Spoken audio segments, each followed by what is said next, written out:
चीन और ताइवान में बढ़ता संघर्ष, अमेरिका में गृह युद्ध जैसी स्थिति और इजराइल में युद्ध का आगे क्या होगा, इस विषयों पर आज हम चर्चा करेंगे। तो दोस्तों बने रहिए वीडियो के अंत तक। धन्यवाद।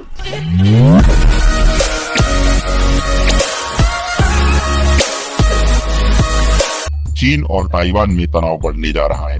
इसी के साथ साथ उन्होंने ये भी कहा है कि अमेरिकी राष्ट्रपति चुनाव इस बार स्वतः रंजित होने वाले हैं, ठीक उसी प्रकार से जिस प्रकार से 2024 का लोकसभा का भारत का चुनाव एक बड़ी चुनौती है। सोली भू राजनीतिक जोखिमों पर गणना करते हुए कह रहे हैं कि लाल सागर में भी एक बड़ा संघर्ष हो सकता है। इसी के साथ डोनाल्ड ट्रंप की वैश्विक राजनीति में वापसी के कारण भी संयुक्त राज्य अमेरिका में नई चुनौतियां खड़ी हो सकती हैं। उनका यहाँ तक कहना है कि अमेरिकी चुनाव में इस बार आर पार की राजनीतिक लड़ाई होने वाली है और इसी के साथ रिपब्लिकन पार्टी पर जिस प्रकार से ट्रंप का नियंत्रण है, उसे देखते हुए कहा जा सकता है कि यदि ट्रंप राष्ट्रपति बनते हैं तो अंतर्राष्ट्रीय स्तर पर होने वाली नियुक्तियों पर भी ट्रंप का गहरा प्रभाव पड़ने जा रहा है। उनका ये भी कहना है कि लंबे समय से अपनी स्वतंत्रता की लड़ाई लड़ रहा ताइवान इस वर्ष स्वतंत्र भी हो सकता है। विशेषकर दुनिया के शीर्ष चिप उत्पादक देशों में इसके मूल्य को लेकर संघर्ष छिड़ सकता है। इसी के साथ उन्होंने चीन और रूस में जनसंख्या नियंत्रण के संभावित खतरे के सामने आने की भी भविष्यवाणी की है। सोली का कहना है कि 2024 में जमीन पर नियंत्रण पाने की लड़ाई दुनिया के सभी देशों में तेज होने जा रही है। लंबे समय से चल रही यूक्रेन की लड़ाई के कारण भी रूस की आर्थिक व्यवस्था डगमगाती हुई दिखने वाली है। साथ ही साथ यूरोपीय देशों पर ट्रंप का प्रभाव भी पड़ना स्वाभाविक है।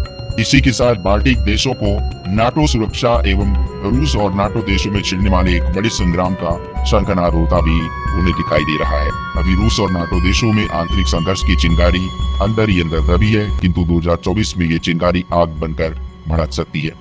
सोली को इस बात की भी आशंका है कि 2024 में गाजा का संभावित युद्ध दूसरे देशों में भी फैल सकता है और अमेरिका और इजराइल के संबंध तनावपूर्ण हो सकते हैं, जिसका प्रभाव आने वाले समय में सारे संसार की अर्थव्यवस्था पर देखने को मिलेगा।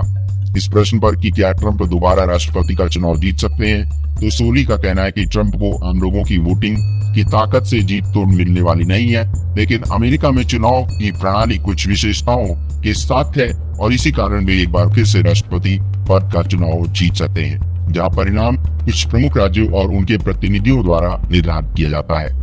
ट्रंप की जीत का एक प्रमुख कारण ये भी हो सकता है क्योंकि कई कंपनियां जिन्होंने पहले ट्रंप के अभियान को फंड देने से इनकार कर दिया था, अब पहले की तुलना में अधिक धन का योगदान दे रही है, क्योंकि ट्रंप को एक शक्तिशाली दक्षिणपंथी थिंक टैंक का समर्थन प्राप्त है। ट्रंप की ओर से ये भी कहा गया है कि यदि उन्हें दोबारा चुना नहीं गया तो वे प्रतिशोध के रास्ते पर भी चल सकते हैं। चैनल को सब्सक्राइब करके बेल आइकन को ऑल पर करना मत भूलिए, क्योंकि आपको नोटिफिकेशन मिलेगा कि वीडियो अपलोड हो चुका है। तो दोस्तों मिलते हैं अगली वीडियो में, तब तक बने रहिए हमारे साथ। धन्यवाद।